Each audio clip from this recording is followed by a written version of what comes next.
videoda to'xtab turgan transport vositasiga to'xtash va to'xtab turish qoidasini buzing jarima kelgan. Xo'p, qanaqa qoidabuzarlik bo'lgan bu yerda ko'rib olamiz. E'tibor beringlar.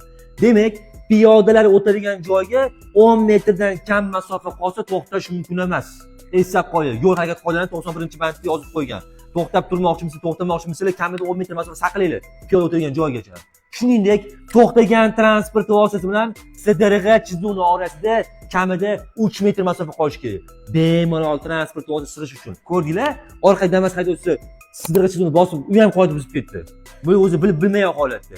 Shuning uchun 3 metr qolish kerak. Qolmagan bu yerda 100% qoida buzyapti. Demak, to'xtash mumkin emas desak bo'lmasa ham, ayrim joylarda shundoq ham to'xtash mumkin emas.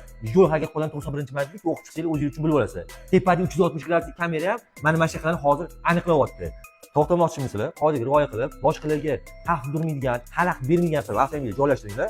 Videolarimizni manfaatli bo'lgan bo'lsa, like ayamasdan bosib qo'yinglar. Qoidalarga rioya qilinglar.